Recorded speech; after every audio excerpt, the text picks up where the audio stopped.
All right, how's it going, guys? All right, I have you outside, so I have a little bit of quiet without, you know, the children running around and screaming. I wanted to make this video quickly for you guys. Well, quickly, not so quickly, because you know how I talk. But I made that garden video, the garden tour video. I'll leave a link up above. And in it, I made mention to a canning book that I was going to review, but that I wasn't going to review because there really wasn't too much nice things that I could say about it. And, you know, if you can't say anything nice, don't say anything at all. So, in response to that, many of you hit me up, both in that comment section as well as privately, and asked me if I would do the review anyway. So, here I am. I'm going to do the review for you guys. And, you know, this is just my opinion, okay? It's not fact. It's just my opinion. It's just my thoughts, my feelings on the book. I'm going to actually talk about 3 books today because I want to end it on a book that I just got that I'm actually really, really loving. So, but I'm going to talk about specifically about these 2 pressure canning books that I had such high hopes for, you guys. So one is from last year, and we're going to talk about that one first. I bought this last summer, and when it came out, I found it on Amazon, and I was so excited about it. I jumped on the horn with the girls, and I'm like, girls, they have a pressure.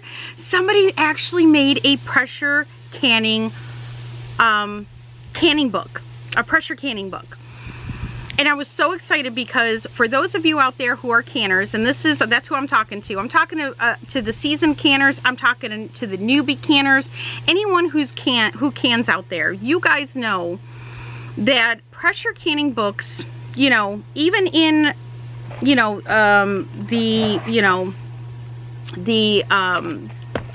complete guide to home canning book, although they just touch on pressure canning, but it's very rare that you find a canning book completely dedicated to pressure canning. And I love pressure canning more so than I do the water bath canning. Most books are aimed towards water bath canning, which is fine. Jams, jellies, pickles, you know, relishes, salsas, all of that. But really the meat and potatoes for the money saving for me and my family is with the pressure canning. So when I found the complete guide to pressure canning come out last year, I was so excited. I hit up every canning queen I knew, and I was like, there is finally a pressure canning cookbook out there for us. And it looked amazing. Okay, so I got it. I had, you know, all my friends got it.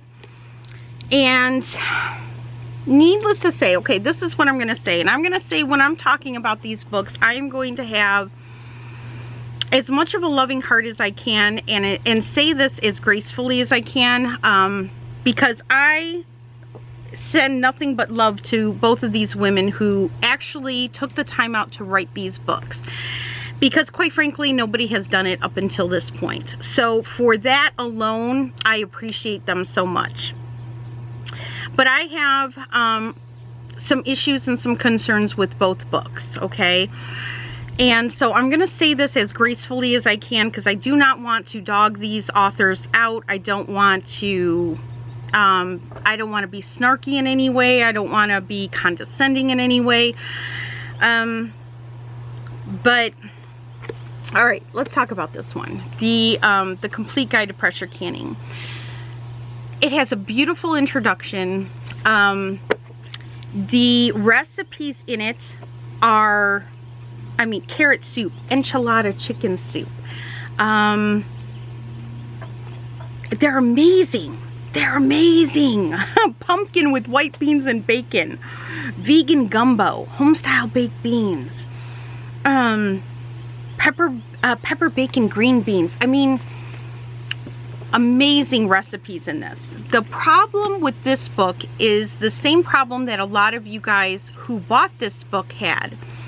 For one, a lot of the times on this are way off. Some of them are just frankly incorrect.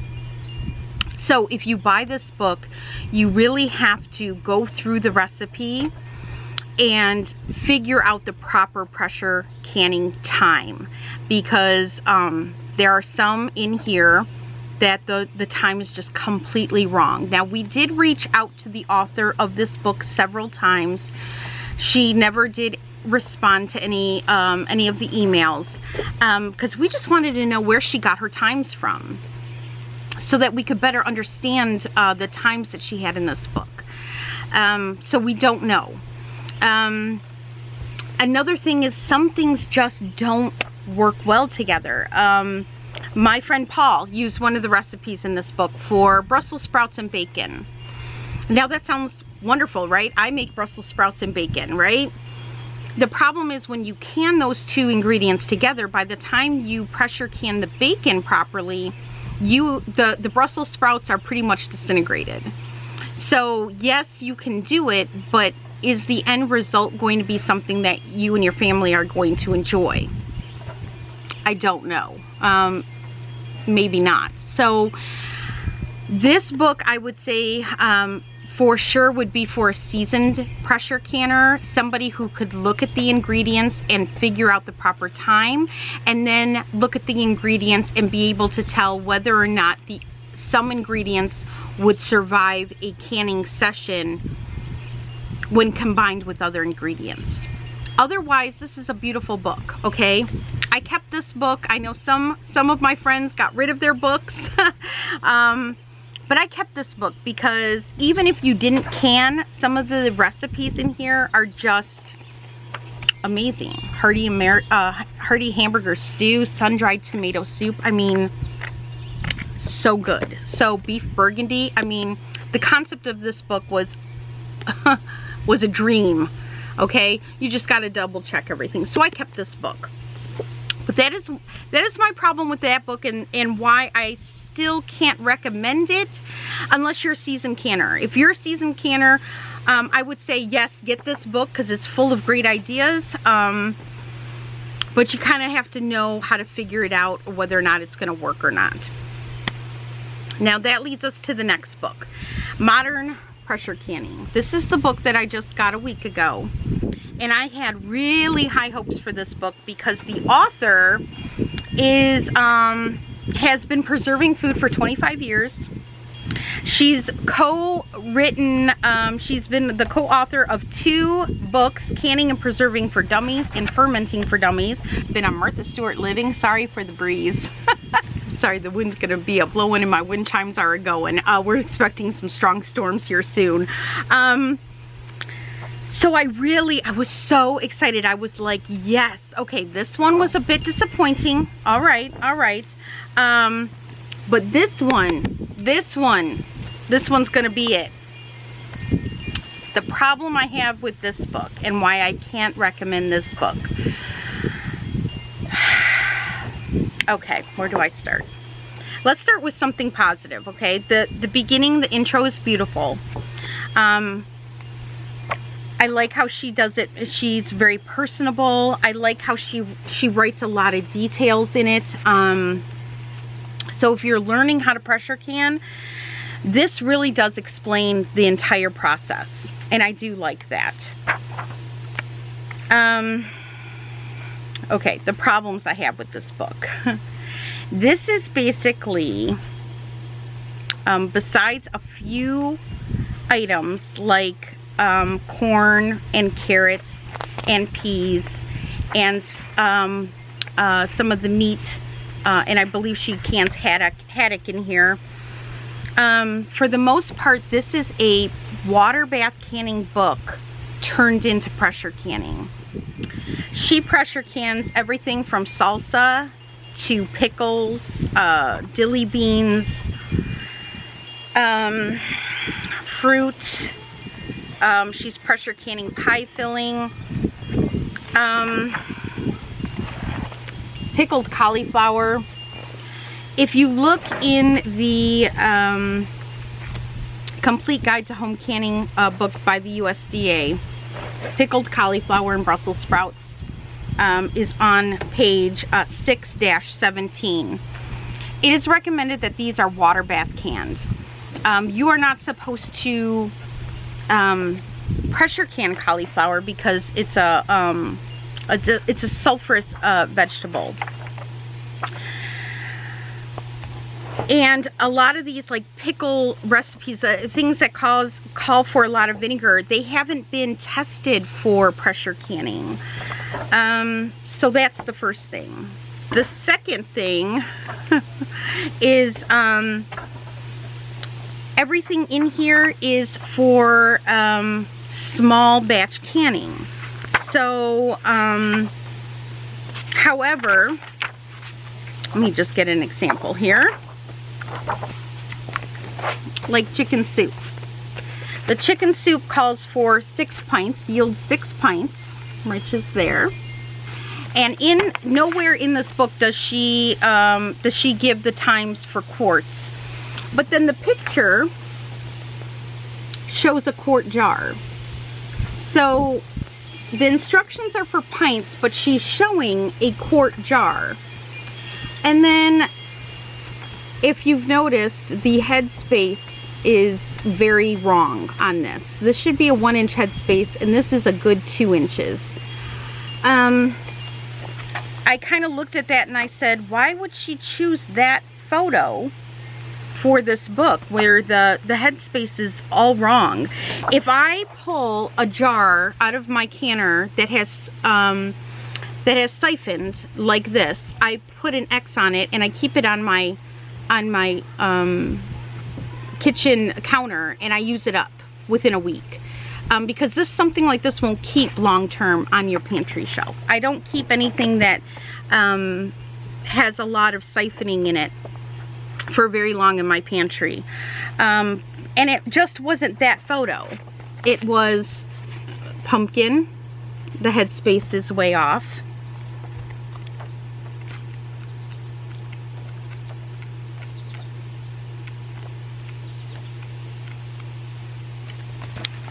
Tomatoes, again, the recipe calls for 4 pints, and she shows quarts.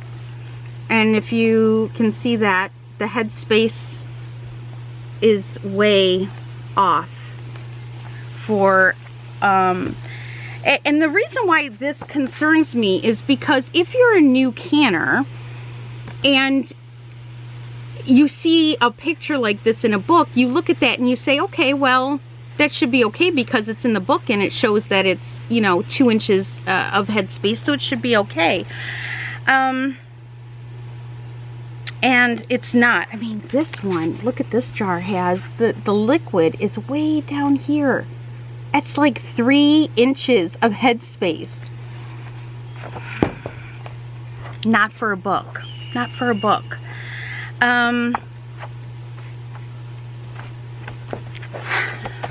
Pickled beets. I believe this was before it was processed. I had to do some research if anybody had ever pressure canned pickled beets, and again, it's pressure canned for 4 pints. And everything that I could find, and I'll leave a link down below to a great article that I found online regarding pressure canning some of these water bath canned recipes. And pretty much if this comes out of the canner, it's going to be destroyed. And I would find that the same thing would happen with a lot of, you know, a lot of fruits. I just don't understand. I guess what baffles me about this book is I don't understand why you would pressure can something that you could easily water bath can. You know, the reason why we pressure can is because if it's not a high acid food, it's a low acid food, you deal with things like botulism. We want to we go an extra step with pressure canning to make sure that low acid foods are canned safely so that botulism isn't a concern. However, with high acid foods, there's no need to take that extra step in pressure canning. Some of these recipes call for 5.5–6 cups of vinegar in them. Pressure canning, you take some of these and you pressure can it. You know, you're heating up your pressure canner, Then you've got to vent it you've got to bring it to a boil, which is going to take 15 minutes, 20 minutes. Then you've got to vent your canner for 10 minutes. Then you've got to process your canner. And then you've got to turn off your canner and let it come down off of pressure. All of that is much more, it takes a lot more time and takes a lot more heat than if you simply water bath canned it. So I don't know why you would want to water bath can pie filling. She's got pie filling in here, blueberry pie filling, and it calls for 2 pints. Now I also don't know anybody who runs a pressure canner with 2 pints in it. Pie filling, for those of you who've never made pie filling, calls for clear gel. Clear gel expands greatly in a jar when you process it in a water bath canner. So much so that it actually takes 1.5 inches headspace. Otherwise, if you do a 1-inch headspace on pie filling, you could have your jars, the lids pop off on you. It's happened to me quite a few times. Any experienced canner will tell you that with pie filling. Anyone who's canned pie filling a lot will tell you that. But when you can pie filling, it takes 2 quarts to make a pie. Or you can use 1 quart if you mix it with like some fresh fruit, or you know, some other canned fruit that you might have. But to make a good pie, you need 2 quarts of pie filling. I don't know any reason why you would can pie filling in pints if you were making a pie. And I don't know anybody who would run a pressure canner with only 2 pints in it. Pressure canners are more effective when they're when you run them full. There's also less of a chance that your jars are going to break because they're not going to bump into each other. You know, because when you pressure can, it's a high amount of pressure that's building up in that canner. You want everything nice and tight, and you know, nothing bumping around or clunking around. I don't know anybody who runs a pressure canner with 2 pints in it. I'm being truthful. So I guess my problem with this book is I don't understand the concept. I don't know why you would pressure can all of these things that you could easily water bath can safely. The product that you get, I mean, it's not even a safety issue. It's a product issue. Because, you know, pressure canning pears, you're probably going to end up with pear sauce at the end of it. I don't know what's going to be left of the fruit after you're done with a pressure session. So it's small batch canning. Everything's in pints. Majority of the recipes in here are water bath canned items. Very few pressure canning items. There's some meats, like I said. There's haddock in the back, and there's some broth. There's corn, peas, and carrots.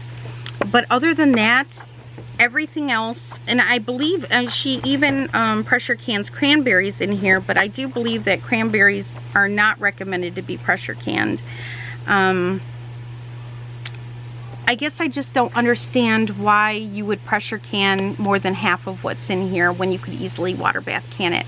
And this really should have been labeled as a small batch canning, which I'm not interested in, and I have a large family. I have 5 of us that live here on a constant basis, but every weekend I have one of my other kids up or a couple of my other kids up, so at any given time I could be feeding 10 people in my house. So I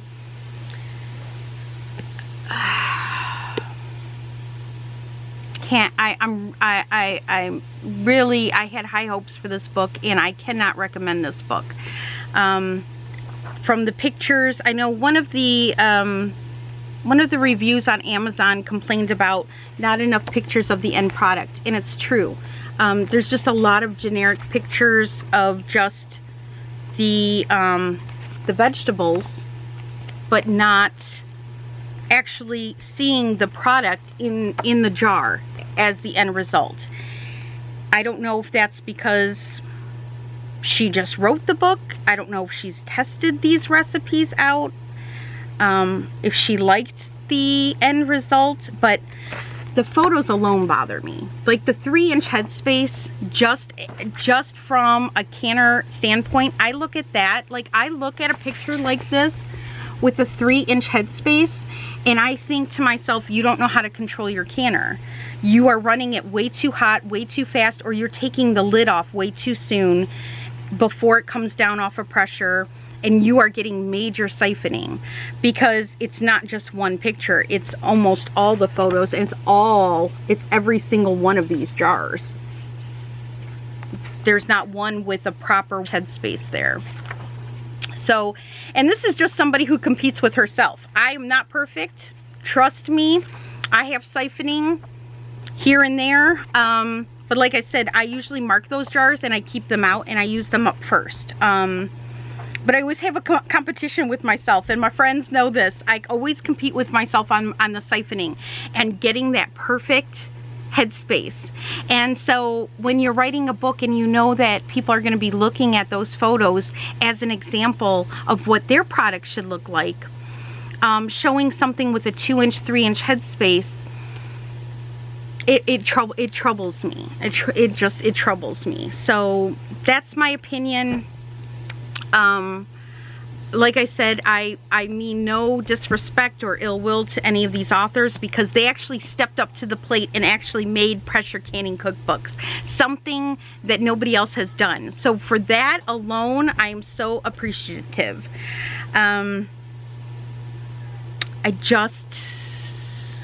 I just can't recommend this book because the times are so off, so you would have to know what you're doing. And this book, you're just better off water bath canning, buying a water bath canner book and doing it properly. You know, so those books were not winners for me. And and I feel so bad. Like I really hate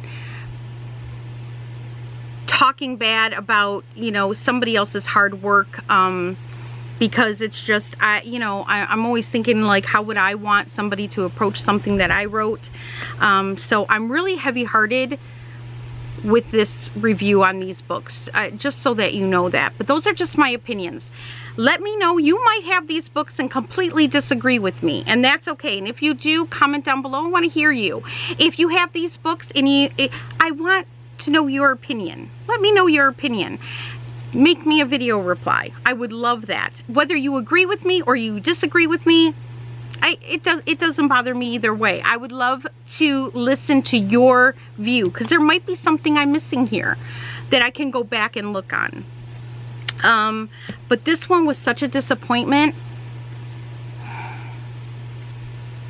that I'm actually returning this to Amazon. But I just feel like it was misrepresented greatly, right down to the small batch canning. So that one I'm sending back. The other one I'm keeping, because like I said, it has some great recipes in it. So even if you don't can it, you could just make it, you know. All right, so let's move on to something positive, because I feel really bad now. So I just feel so bad. All right, I'm going to talk about a book that I was gifted from my friend Paul. And he also gifted this to, I think, my girlfriend Mandy. But I love this book. It is Better Homes and Gardens, Jams and Jellies. You guys, especially you new canners out there, if you want a book that just has a lot of unique and fun but safe jams and jellies, this is your book. Now, when I first started learning how to do jams and jellies, you know, making your basics was all fine and dandy, but there became a point in time where I wanted to do something fancy. Like I wanted to do something with vanilla bourbon. I wanted to put some spices into my apple jelly, or, you know, I just wanted a little kick. I wanted to try a little something different. This is your book. It is fantastic. I can't say enough about it. I keep looking at this book, and it's delicious from beginning to end. So they have, first off, they go through all the canning basics in the beginning. So if you're new to canning, It's great information. Then it starts right off with old-fashioned grape jelly. So if you need a basic and you need something safe, there's a way to start. So you start with jelly, then it moves you into grape jam, and then it goes on from there. Blackberry lime compote, honeyberry freezer jam. So even if you don't can, you can make some jams and jellies. Apricot rosemary jelly. Oh my goodness. Nectarine vanilla bean jam. Nectarine saffron jam. Peach honey pistachio conserve. Conserve. There you go. Gingered orange marmalade. Oh, blood orange vanilla bean jelly. I mean, clementine jelly. Lemon lavender jelly, which I have made. I've made that. But they have one in here with I think it's rosemary added to it, which I'm dying to try. Key lime coconut jelly. I mean, then they've got tropical creations. Oh my goodness. Mango scotch bonnet jam. Oh. Spiced pineapple orange sauce. Lime kiwi freezer jam. Look how pretty that is. How pretty that is. So even if you don't can, you can make some of these and use it and put it in your freezer. So it's a phenomenal book. And I love how, by the way, cowboy bacon shallot jam. What? I love how it's written out. It's a very easy to understand, very easy to read. It's not overwhelming, I would think, for, oh, and they do tell you, like there's certain ones, blackberry port jam, it'll say right here in small print, beginner. So it'll tell you if it's low sugar. They do have some low sugar ones in here. Let me see if I can find one. Here's a, oh, the cowboy bacon is low sugar. See how it says low sugar up there? So I just love this book. And this book retails for $19.99. My friend Paul, he knows a deal. He went to Ollie's, he got it for $3.99. So if you have an Ollie's near you, go look for this book, see if they have it. And as always, even these books, if you want to check them out, you know what I would recommend? Go to the library. Go to the library, check it out for free. It doesn't cost you a dime. That's what I usually do. I look at and that's what I should have done with those, but that's okay. I just got excited. I just wanted them in my collection. But go to the library, check things out for free, take them home, look through it, and if you like it enough, then buy it. That's what I did with my King Arthur flour book when I learned how to bake bread. I checked that book out for a whole year before I finally said to myself, you should buy this book because, you know, somebody else might want to check it out for once. And I did. I ended up buying that book. So go to the library. Check it out at the library. It's totally free. You can test it out that way. See if you like it. And it'll save you $1 if for whatever reason you get it home and you're like, you know, it's not that great. So anyway, okay, there's my book review, you guys. It's, like I said, it's just my opinion. I'd love to hear yours. I'd love for video responses. Paul, I know you got this book with me. I'd love a video response from you. Let me know what you think of the book.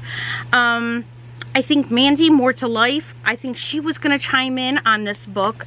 If you own this book, or heck, if you even own this book, make me a video response. I love, you know, that's the way old school YouTube used to be.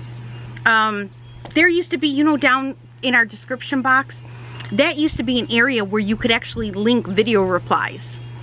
And I loved that feature. And then they got rid of that feature. And it bummed me out. Because I love video replies. That's what YouTube used to be about. That's how conversations got started and debates happened and people learned from each other and bounced off ideas from each other and there was a conversation. And nowadays on YouTube, it's almost a taboo to make somebody a video response. It's almost taboo to not agree with somebody. It's taboo to you know, think of something in a different way or different form, and it's really, the you and YouTube has been lost. It's become ad tube. And that's just my little rant. If I'm going to rant about something, I'm going to rant about that. It's become ad tube, where somebody's always trying to sell you something or push something on you, or you know, they're reviewing something they don't really like, but they say they like it because they're getting paid to say they like it. I miss the you in YouTube. So help me put the you back in YouTube. And if you are a YouTuber, make me a video reply, even if it's not about these books. If you can, and you have some books that you like and that you love and that you recommend, make me a video reply, because I'm going to check my library and see if I have it, because if I don't, I'll go get it. I'm trying to expand my library a bit. I'd like to leave my daughter with some good books that her mother loved to use. So yeah, make me a video reply. Nothing would make me happier. All right, and with that, I'm going to Aldi's. I'm gonna brave it and go to Aldi's tonight before it gets packed over the weekend in the heat, before the storms come, because I don't have air conditioning in my car. I don't. I have to drive with the windows down. So I'm gonna do that before the storms come. And with that, thank you guys for listening to me. Thanks for valuing my opinion. And I hope that was helpful in some way. And you know, blessings to the authors for making these books and stepping out to make a pressure canning book. We need a really good pressure canning book. I know, we do. All right, guys, with that, I'll be seeing you soon. I'll be talking to you later. Not sure what my next video is going to be. I think it's going to be my Grove haul. I was going to put my Grove haul up before this, but so many of you wanted to see this video. I'm going to put this one up first, and then I'll put up my Grove haul.